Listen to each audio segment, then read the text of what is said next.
Hello, everybody. Dr. Dan Cartalicchio. Welcome to the Suburban Wellness Group podcast. I am your host today. We are very fortunate to have Dr. Anil Bajnath as our guest. Dr. Anil, thank you for coming on. Thanks, Dr. Dan. Thank you for having me. So, Dr. Anil, we were just talking about COVID. We're going to get into COVID. We were having a very interesting conversation, but I want to go over Dr. Anil's bio. Very, very interesting.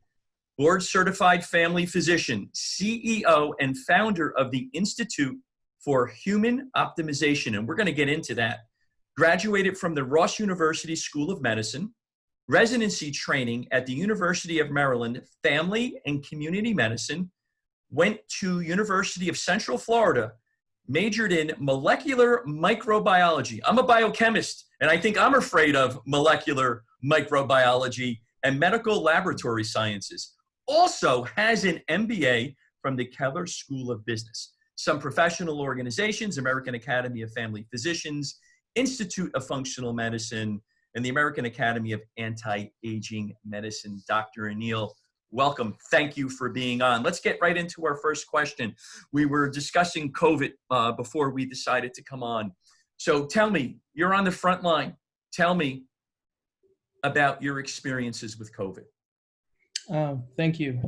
Yeah, it's definitely present in the community still.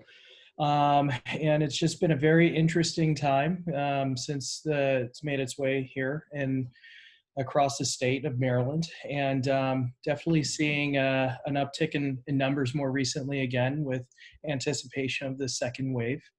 And clinically, what we're seeing is people are presenting to me with maybe 1 to 3 days of some of the telltale symptoms of COVID, from respiratory signs and symptoms to some of the gastrointestinal issues to loss of smell.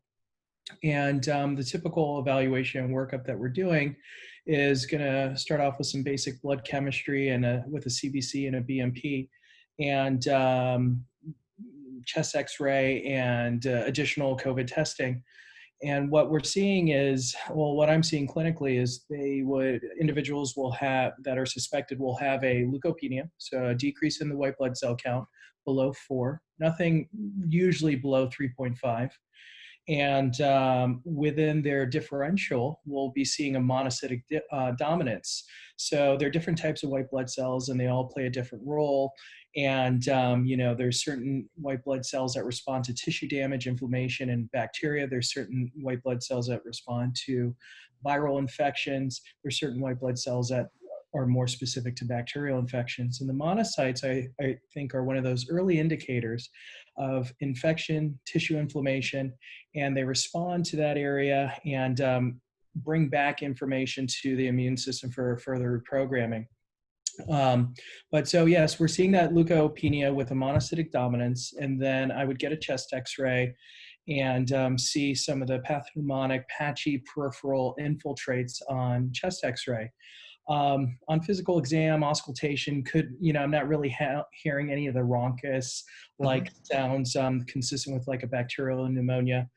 Unfortunately, there's no clear-cut guidelines in regards to what we could offer in regards to specific treatments at this given point in time, because there's still no targeted therapy for it as yet, and it's just going to be more so trying to help facilitate a stronger immune system and reprogramming. And the question is, antibiotics or no antibiotics at that given point in time, do we handle it as a community-acquired pneumonia, or do we just treat it right now as a viral phase pneumonia? And so what I've seen so far is that, in the beginning, some practitioners are just getting individuals started on the community pneumonia protocol, whether it's doxycycline or a beta-lactam and a azithromycin combination. But I kind of feel as though it's a little bit early to just pull the trigger once we start seeing that kind of presentation to just immediately jump to the antibiotics, because I believe they're still in that viral phase of the pneumonia. And it's a secondary bacterial infection that we kind of need to prepare for thereafter. So, again, there's no clear-cut guidelines in regards to how this could be managed. I know more recently, dexamethasone, which is a steroid, has been shown to have some efficacy. There's some talks about inpatient heparin at DVT prophylaxis doses that are beneficial for some of the coagulopathies associated with COVID. And more recent research and evidence from that was published in New England Journal of Medicine.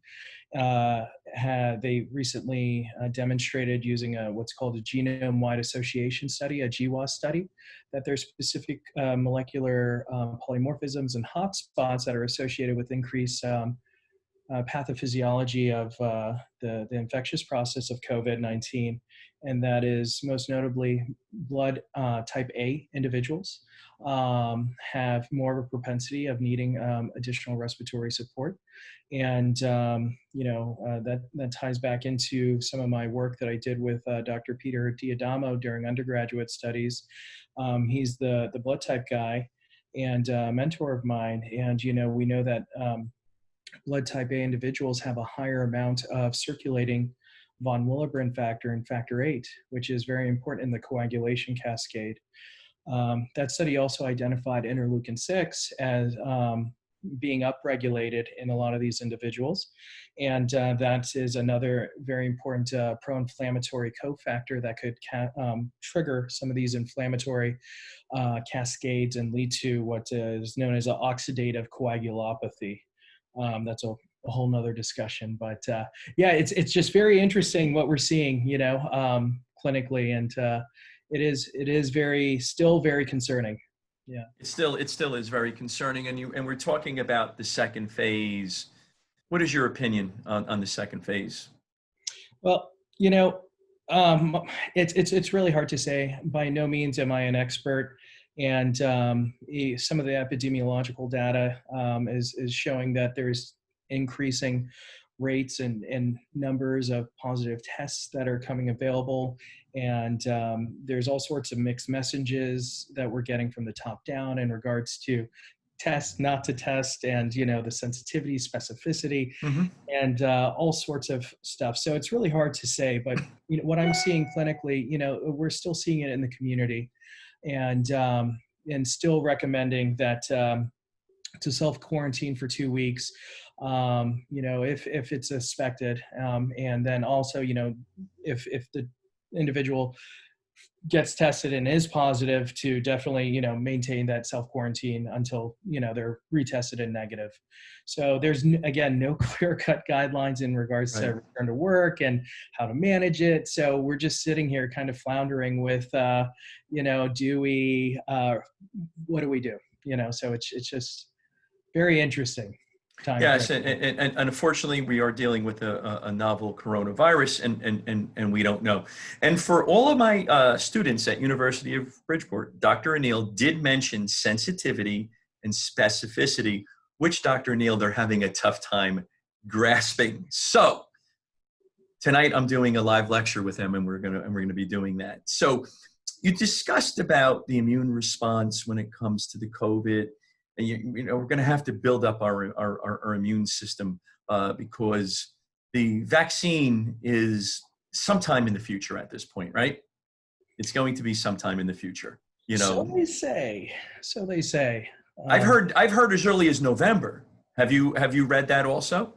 Well, I have a good friend of mine from undergrad that is with a major pharmaceutical company, one of the biggest in the country, and he is their lead immunologist.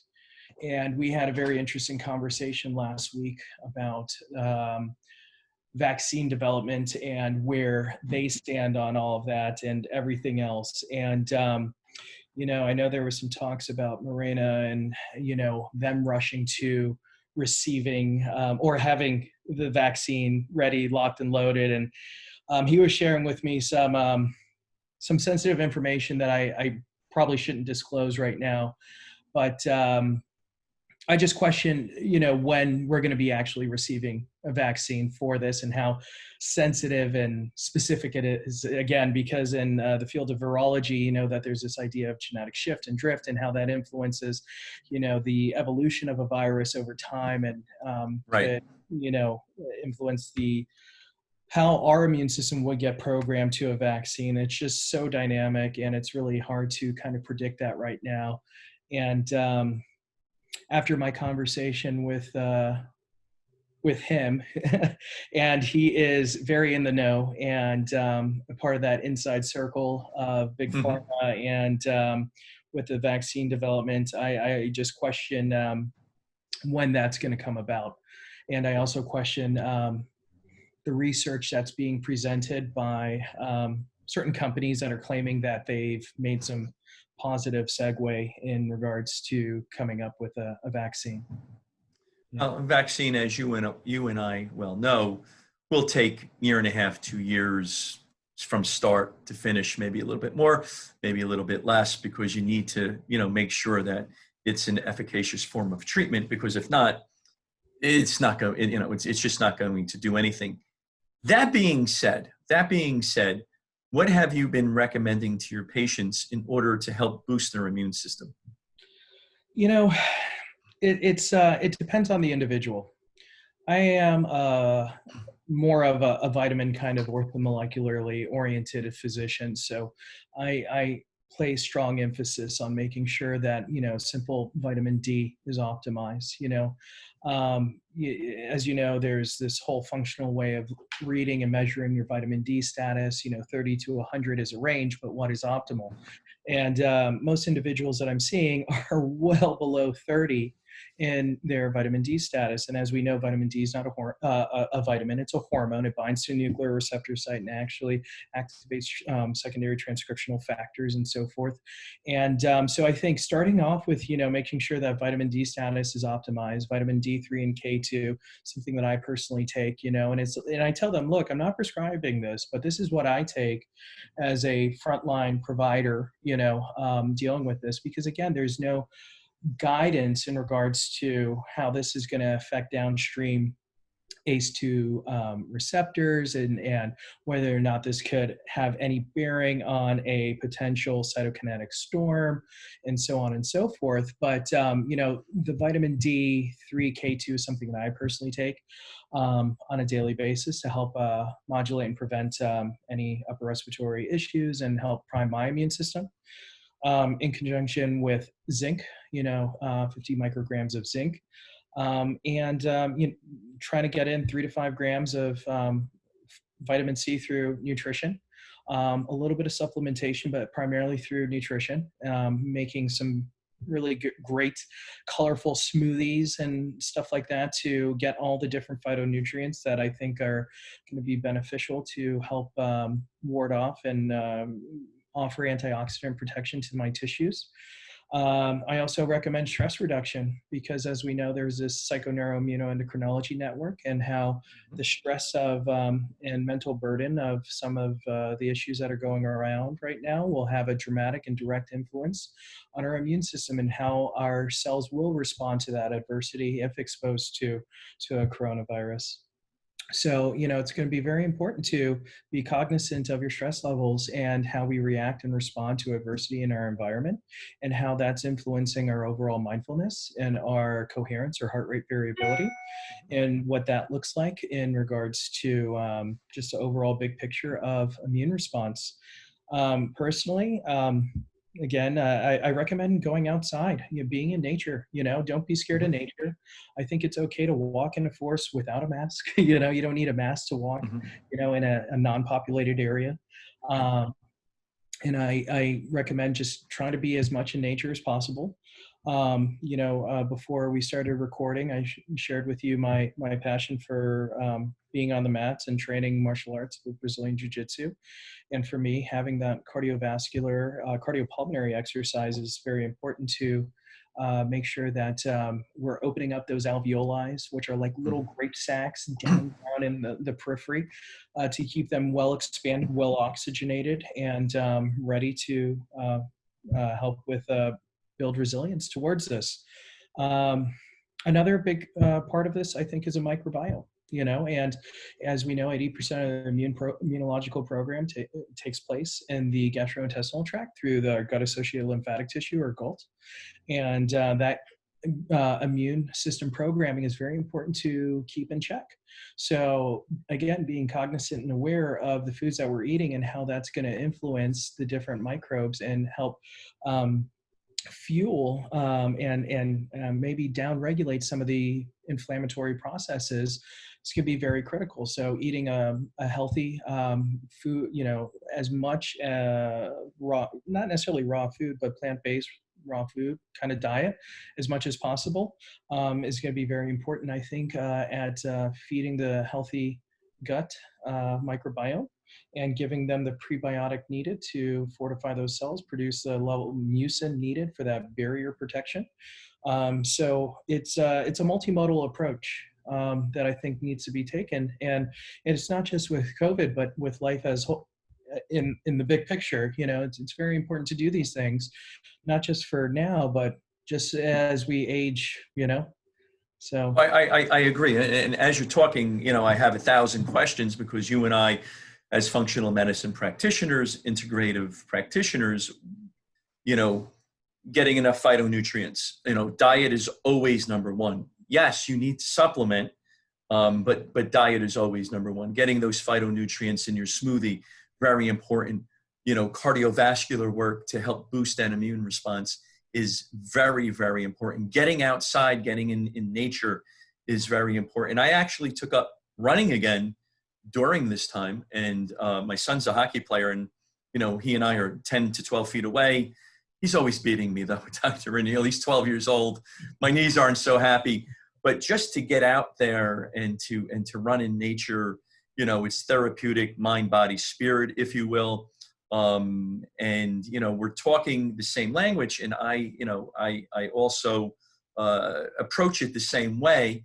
Do you talk about getting a restful restorative sleep, 7 to 9 hours with your patients? I mean, that is vital in addition to, right? Oh yeah, absolutely. And I show them two different ways that I gauge my sleep quality, and that's one through my mattress. I have one of those Sleep Number mattresses, which is amazing, and it actually measures your circadian rhythms and your heart rate and your quality of sleep. And then I also measure my sleep using an Oura Ring. Now, you don't need any of this technology, but it really shows and places emphasis on, cause and effect relationship and how that influences your chronobiome and your circadian rhythms. And if it's disrupted, and I could tell you from my own personal experience that if there's anything that's going to perturb my sleep for one night, it has a radiating effect for several days, and for which I'm playing catch up. So sleep is actually, one of the foundational things that I emphasize, for fortifying the immune system. Absolutely. It's one of those lifestyle metrics that you talk about on your website. Now, you are trained conventional primary care, urgent care. What was the pivot? How'd you get into integrative medicine? I actually, got into integrative medicine before medical school. So my story kind of begins in high school when I got a job working at Whole Foods Market at the age of 16 in the nutritional area and their little whole body section at the time. And was taught by some really outstanding physicians and authors and researchers that would come and lecture to us about the importance of nutraceutical products. Michael Murray, Peter Diadamo, all sorts of, amazing providers came through and trained us on the different products and how they work and the importance of, the spectrum of care. Because in a conventional practice, we're forced to, or we're working on a different side of the spectrum of this health continuum, where it's usually in a very reactionary like model, whereas we have so much time, beforehand to kind of modulate and prevent things. And unfortunately, you can't measure what you're preventing, but if we're always placing emphasis on health optimization, it's going to be better than trying to do this reactionary sick care kind of system. But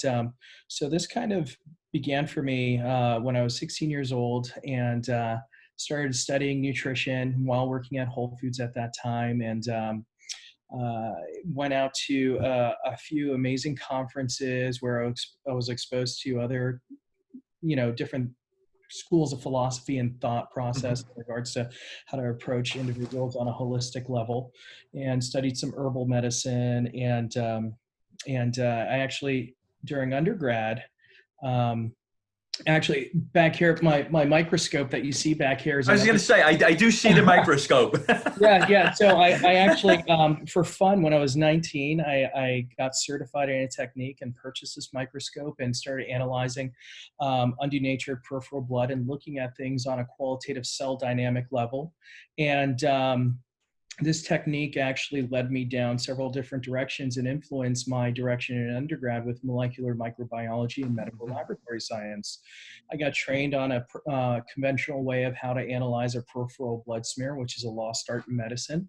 If you speak to any physician from that trained maybe around the 60s and 70s, they would tell you that historically they would make rounds and do their own peripheral blood smear and report that in morning rounds. And I feel as though this is almost a lost art in medicine at looking at a peripheral blood smear and being able to get a qualitative reflection of what's going on.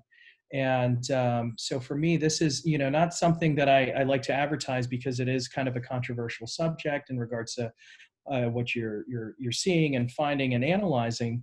But this also influenced some of my undergraduate studies. During that time, I pursued a training with a European clinic called Paracelsus Clinic of Biological Medicine with Dr. Thomas Rao.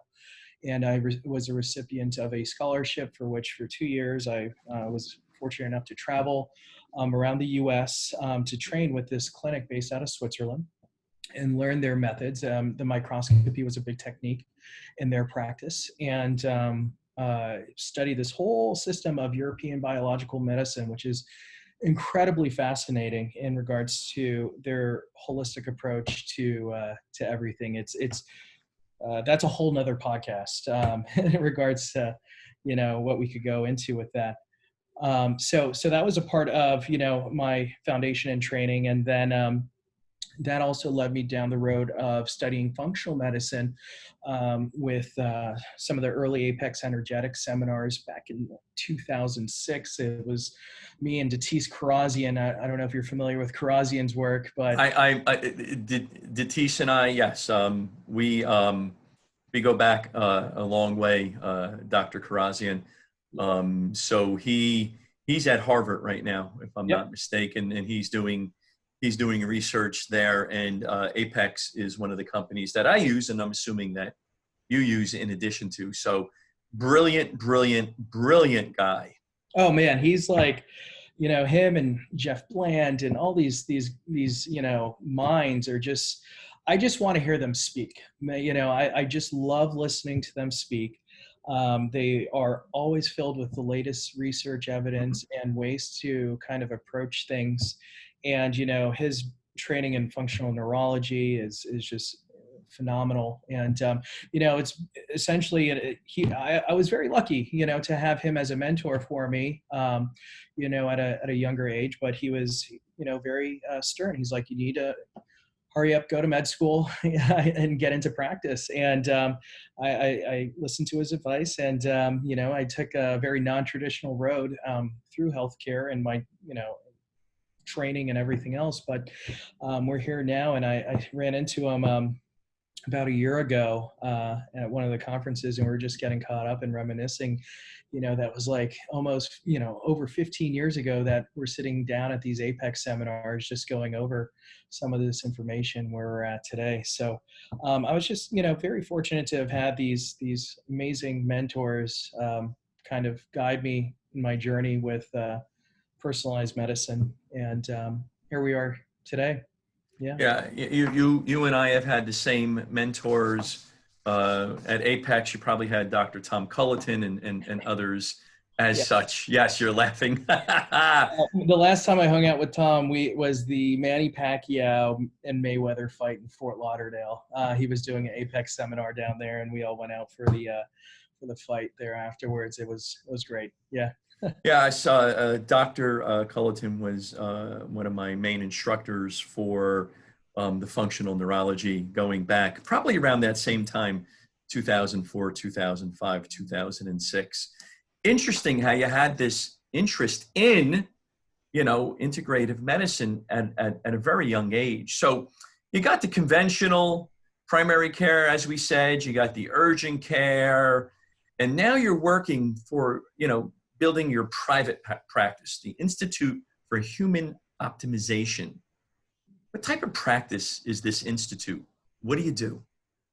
Oh, thank you for asking. It's actually more of a passion project for me in regards to connecting these molecular dots, so to speak. So, as I mentioned before, undergrads in molecular microbiology, and around that time, when I was going through my training, epigenetics was a big topic of discussion in regards to how the genes could be influenced and turned on and off, and various gene expressions and the molecular mechanisms behind that in regards to methylation, deacetylation, histone modification, and so forth. All big terms, and I apologize for your audience that aren't familiar with this, but it's really fascinating to see how we have the ability to influence and change certain gene expression.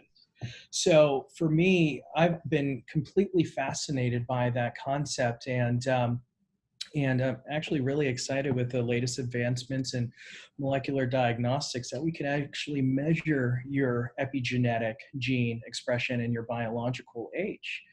And so what we're doing is a data-driven, scientific-based approach to wellness, where we're looking at an individual from their genome to phenome, and I think, and using this information to make very informed decisions and targeted interventions needed to not manage disease but optimize health. And and the thing is, I'm very selective with who I'm working with and who I kind of allow to engage in this therapeutic relationship with. You have to be motivated and have that desire for self-actualization, where you want to know and translate your book of life, and what those 23 chapters of your book of life are saying, and what they mean, and how we could use this information for self-empowerment.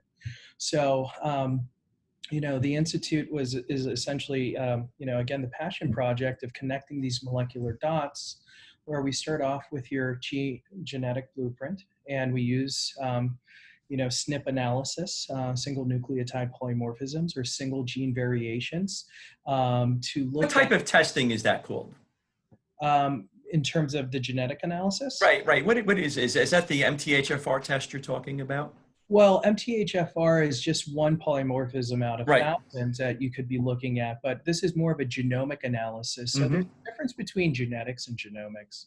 And genetics, medical genetics specifically, is going to refer to more of the inborn errors of metabolism and very obscure disease conditions, and such as cystic fibrosis, with the with the transmembrane dysregulation, looking at PKU, and some of these other inborn errors in metabolism that lead to a significant disease pathology, versus now looking at things in regards to your overall genomic blueprint and translating this information in regards to how you could have, for example, the MTHFR polymorphism, and that influence methylation patterns in your system, and could have a effect on a biomarker called homocysteine, and making some of those connections. But it also could go into various metabolic pathways in regards to your cytochrome P450s and hepatic detoxification, and influence some of the pharmacogenomics in regards to what kind of drugs are being metabolized, how they're being metabolized,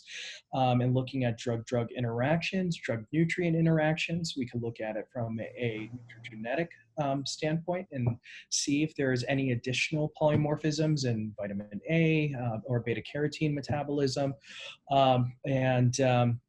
One of the more interesting applications that I like to look at is, actually, I'm in the process of completing my board certification in lipidology, is looking at the lipid metabolism dynamics and seeing the translational process between what we're shoving in our mouth, what the biomarkers are saying in regards to advanced lipid profile, and what your blueprint is saying as well, and connecting those molecular dots and seeing translationally, if you have various polymorphisms and metabolism of various fats and carbohydrates, how that influences the lipid dynamics once we get a advanced profile.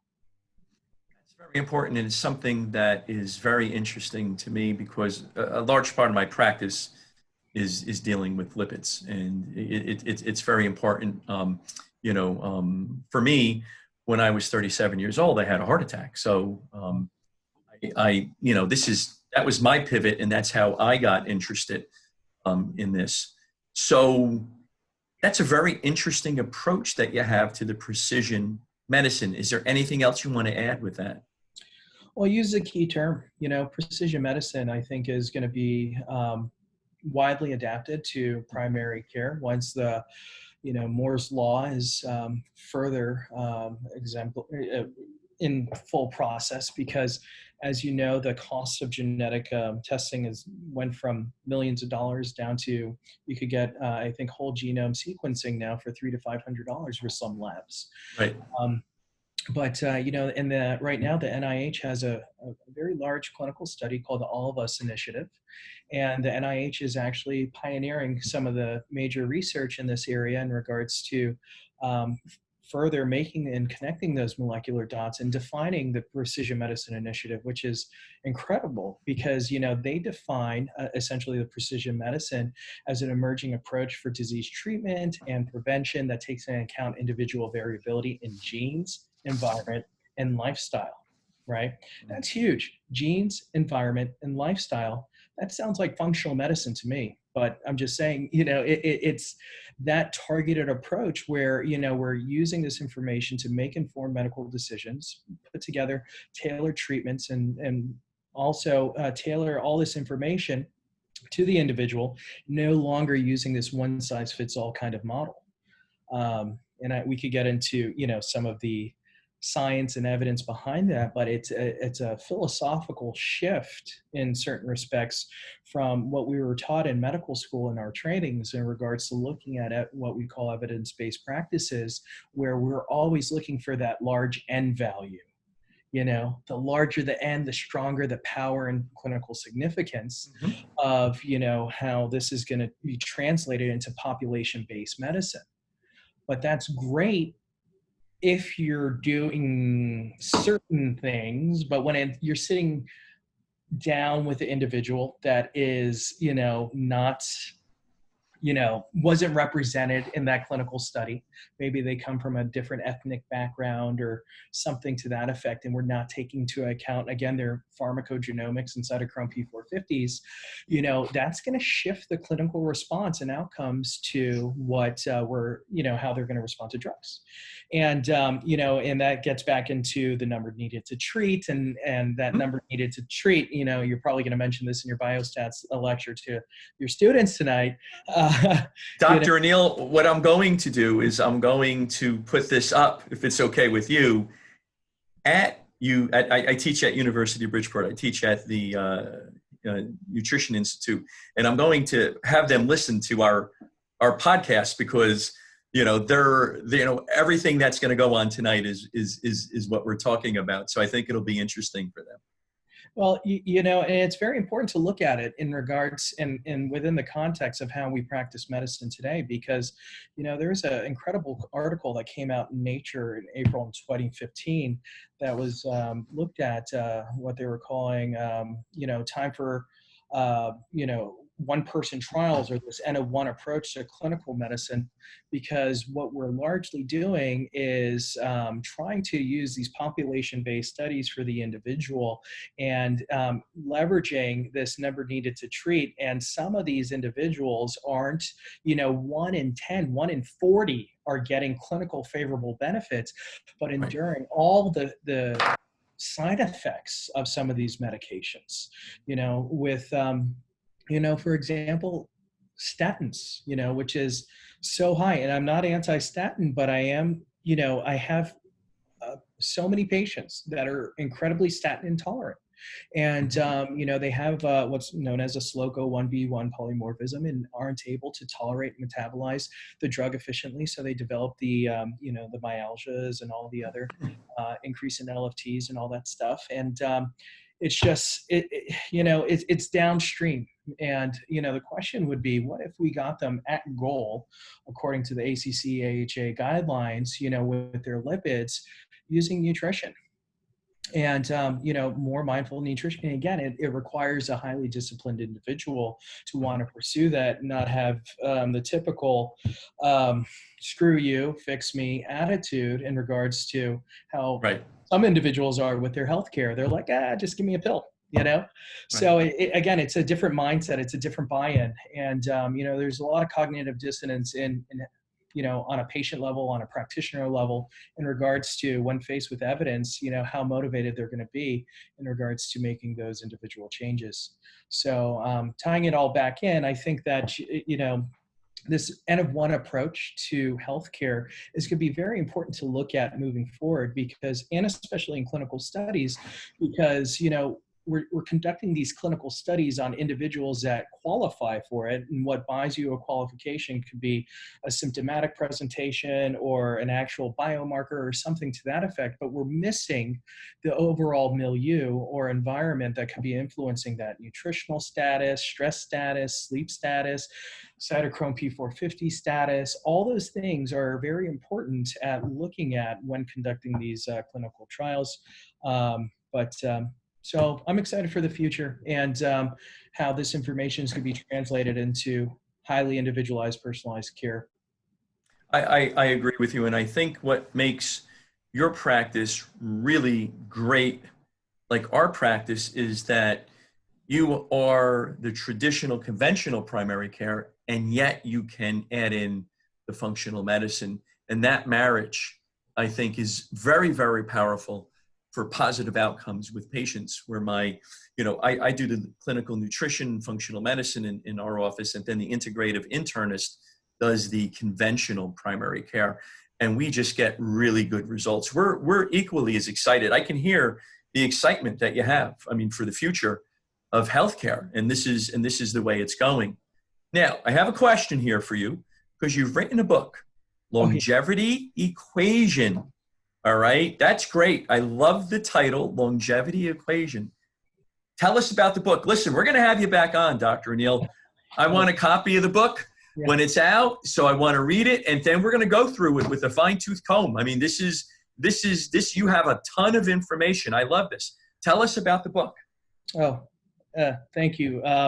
It's actually, again, a passion project. I've been at this for a very long time, and I've been very privileged to have here and study with some of the most brilliant minds in the world. And so it's basically kind of how I synthesized all this information over the years, and connected some of those molecular dots, and tried to put it together in a comprehensive format so that we could achieve better longevity. For me personally, it's highly my longevity is motivated to not just be disease-free, but also have, the ability to train martial arts and jiu-jitsu into a later age, hopefully injury and disease-free, and with a similar tenacity that I had when I was in my, teens and 20s. Needless to say, recovery is definitely taking a lot longer these days and everything else. But, it's for me, just looking at that overall overarching theme of longevity and exploring my additional training in anti-aging and regenerative medicine, and really looking at what's mediating some of those biological aging processes.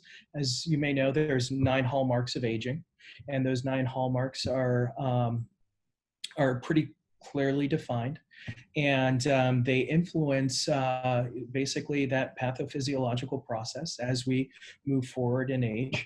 And essentially, aging is this the degenerative change that could occur as a result of this accumulation of genetic and cellular damage due to a loss of adaptive capacity to repair itself.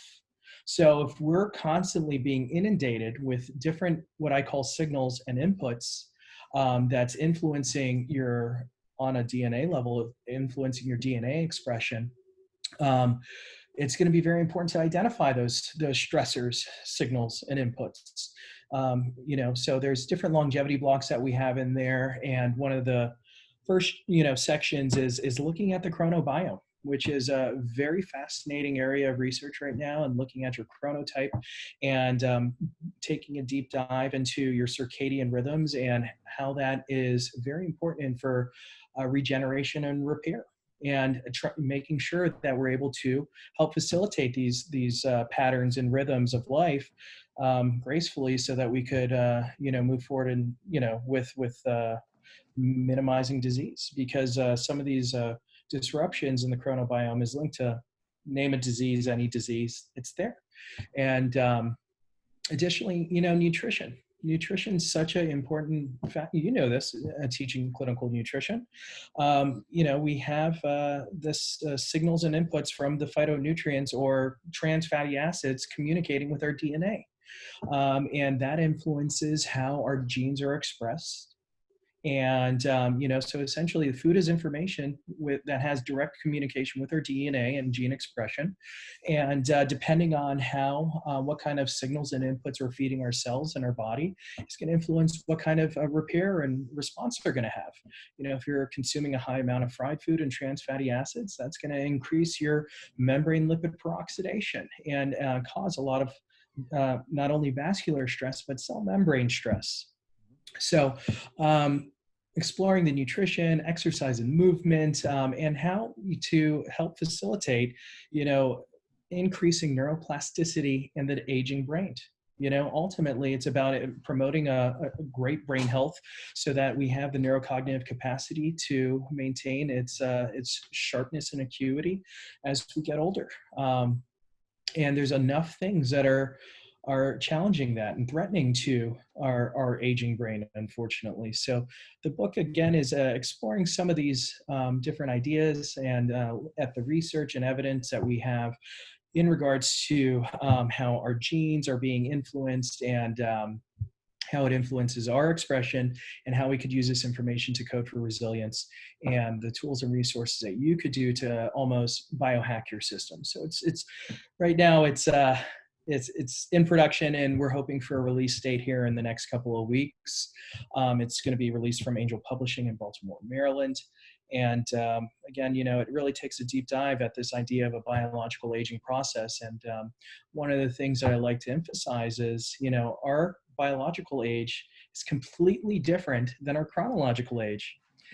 And conceptually, we really need to acknowledge that presence because, you might be, 25 years old, but have the vascular system of a 37-year-old because of different stressors and trans fatty acids and so forth that influence our epigenome and influence how that's being expressed. Yeah, this is extremely important, listeners. I mean, this, Dr. Anil is giving you, just so much fascinating information, and where is medicine going with nutrition, with different types of supplementation, because in school, in chiropractic school, I think we had one nutrition course, and it was more of a biochemical type of a situation. And I'm sure yours was very same and similar at that particular time. And as we grow as physicians, we learn different things, for the benefit of our patients. Now, that's a great, I'm going to wait a couple of weeks to put this podcast out, because I want to be able to put in the link to purchase the book. Okay. Thank you. That's what we want. And I want everybody to purchase this book. I'm getting the book, and I'm going to read it. And then I'm going to have Dr. Anil back on, and we're going to discuss, each and every chapter. So it sounds like you got a lot of projects going on. What other type of projects do you have going on? I have a nutraceutical formula that I'm working on. Tell us about it. it's it ties back into one of those hallmarks of aging, which is cellular senescence. And cellular senescence is essentially once a cell hits its endpoint of mitotic potential, right? What's known as a Hayflick limit. There's a whole story behind this, but essentially, a cell has X amount of ability to undergo cell division, and once it hits that limit, it's said to be in cellular senescence, and so it's basically an old, worn out cell. Now, this cell has two fates. It has the ability to be removed from circulation through the immune system and various molecular tags. It could, if it's a red blood cell, it could be removed by Kupffer cells in the spleen. If it's a damaged neuron, or it could be removed by neuroglial cells in the brain. So there are different kind of macrophages that are around, and they eat up and remove these old cellular senescent cells. Additionally, these cells could be undergo what's called programmed cell death or apoptosis. But sometimes these cells evade those two faiths and just persist in circulation or in its environment, and evading those two removal techniques. And when these cells persist, they actually carry with it what is known as a SASP, a senescent-associated secretory phenotype. And this SASP is actually kind of poisoning the well, so to speak, in regards to releasing different interleukins and chemical messengers that could actually accelerate the biological aging process of all the cells around it. So it's actually a very important target for a lot of drug interventions and drug development in pharmaceutical industries. But essentially, we're looking to target various pathways and mechanisms that are going to help modulate that pathway, and hopefully, when used with other techniques, nutritional techniques, will help the body help facilitate a biological process known as autophagy. So autophagy is in Latin translates into self-eating, and the Japanese Nobel Prize winner in 2016 mapped out a lot of those different pathways that influence autophagy. And we know that autophagy could be induced by different drugs, different nutrients, different signals and inputs, again, intermittent fasting, and hoping to help facilitate a downregulation of some of those sterile inflammatory processes. So that SASP that I was talking about is actually priming your body with what's called sterile inflammation, which is essentially an inflammatory process that is not triggered by an infectious process or anything like that. It's just this low-grade chronic inflammatory cytokinetic dominance that actually is involved with some of the COVID, is postulated to be a part of some of the COVID cytokinetic storms, is having that high low-grade chronic inflammation. So again, it's looking at modulating that cytokinetic milieu. It's looking at helping facilitate autophagy and support some of those biological processes. Yeah, I love this. I love this conversation. And you are a Renaissance man. You have everything going on. You got some Brazilian jiu-jitsu. You have you're a practice. You got a book coming out. I love this. Now we're coming upon the hour, and a couple of more questions. One more question, actually. Anything else you want to discuss? Anything that you want to discuss? Thank you. I just want to say thank you for everything that you're doing and having me on. And, in regards to everything, it's just, where do we begin with that? It's just such an open-ended question. And I think that, right. Especially where we're sitting here today, towards the end of June, 2020, and everything that's going on in society, I think, my big message is just going to be, just love, just putting out good love, good intent, and strengthening our community. And, just important, very important. what I, the reason why I got into healthcare, with your original question that led us into this conversation was, I saw the value of promoting health and wellness within my community in South Florida at a very young age. And what that translated in, it's a rippling effect.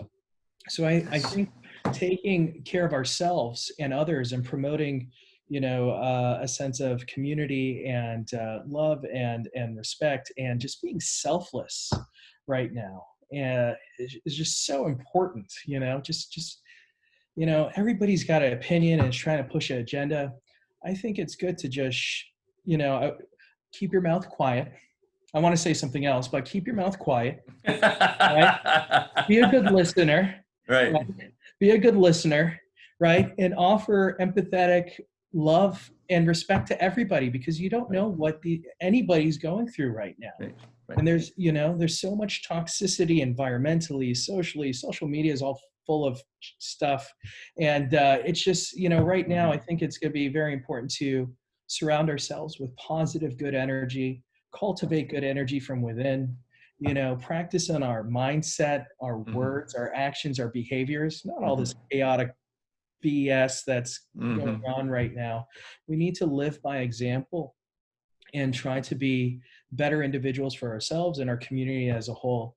And, that starts off with love and respect. And just if we always operate with love and respect, I think we're going to have minimal conflicts or issues, Right. And what you're saying is so true. And be a better person, come from love and respect, keep your mouth and listen to the other person. And then when it comes time for you to talk, they'll do the same, so that there's this as opposed to this. And I preach this to my son, and it's great that you brought this up. I preach this to my son all the time.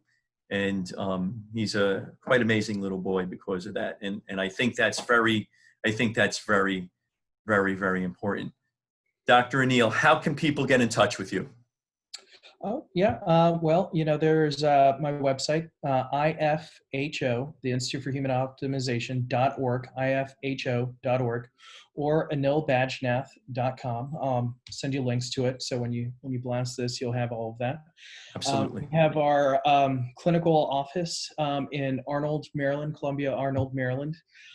So we're going to be seeing patients there. So if you like to schedule an appointment in person, I'm going to have a bunch of awesome tools and gadgets that we could have fun with. Again, I'm exploring this whole institute is for me to connect these molecular dots so that we could work towards self-actualization. And so we could do things either virtually or in person, whatever works. I just want to help those who are receptive to the message and join you on this journey towards self-actualization and be your health intelligence partner. For all of the listeners, you're listening to somebody that's very, very special. I recommend Dr. Anil 100%. Great guy. You can see the passion. You can see the knowledge. You can see how he has that love and respect and how he wants to help everybody. So not only purchase his book, which I'll give you the link to, I'll put this up in 2 weeks, but reach out to him. And I have learned so much respect as a physician, as an individual, as a colleague. Thank you very much. It has been an honor and truly an honor and a pleasure to have you on. Thank you. And once that book comes out, I want a copy, and we're going to have you back on, and let's go through the book. Want to thank everybody for listening. I know there's a ton of podcasts that are out there, and we bring the best of the best of the best, and you can see that Dr. Anil is that truly. Thank you, everybody, and we'll talk to you soon. Take care.